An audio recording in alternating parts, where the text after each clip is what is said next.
This one is for this weekend's UFC main event. The heavyweights, Ciryl Gane against Tai Tuivasa. Also the first time the UFC is in France, which is very cool. Lots to look forward to with this fight. Of course, we've got a big power puncher in Tai Tuivasa against a guy that's very, very agile, light on his feet, very quick, but also very long range and athletic, but can also fight on the inside. Quick tail of the tape to start with, because that kind of sets the picture. So on Ciryl Gane's side, we've got 10 wins and 1 loss, coming off that unanimous decision loss in the title unification with Francis Ngannou.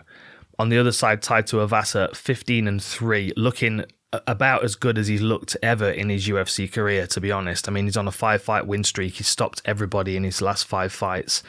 15 wins, 13 by knockout, 11 in the first round. Okay, I'll say it straight away. I think there are more options on Ciryl Gane's side than Tai Tuivasa's, but the option that Tai Tuivasa has, the clear game plan, is just as effective as everything else on the table from Ciryl Gane. It's just not the same kind of variety on the side of Tai Tuivasa. He's got to try and build some kind of game plan, some kind of approach around it that suits Ciryl Gane and the way that he moves. Number 1 for significant strike accuracy, Ciryl Gane at 58%. But then on the other side, you've got number 4 at significant strike accuracy at 52.9% for Tai Tuivasa, and then his significant strikes, I would say, are more significant than Cyryl's. So although the stats lean in Cyryl's favour, you've also got to consider that. Second longest average fight time, 16:20 for Ciryl, compared to 6th shortest average fight time for Tai Tuivasa, 6:31.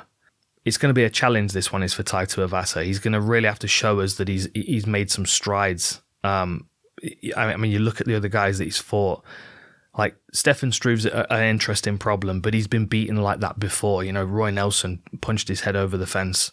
And then you look at everybody else he's fought, Hunsucker, Greg Hardy, Augusto Sakai, Derek Lewis, not one of them move in the way that Ciryl Gane does. This is going to require Tai Tuivasa to use really clever footwork and probably some takedown defense. The longer this goes, it's going to be clearer and clearer that Ciryl is going to run away with it, because I expect Tai Tuivasa to get frustrated and slow down. But if he lands, we might see Tai Tuivasa in there for a title shot, which would be really interesting, because the win streak that he's on is pretty impressive. But to beat Ciryl Gane in Paris, I think he's going to have to work really hard. And Cyryl's a very smart individual. Enjoy the fights. I'll see you next time.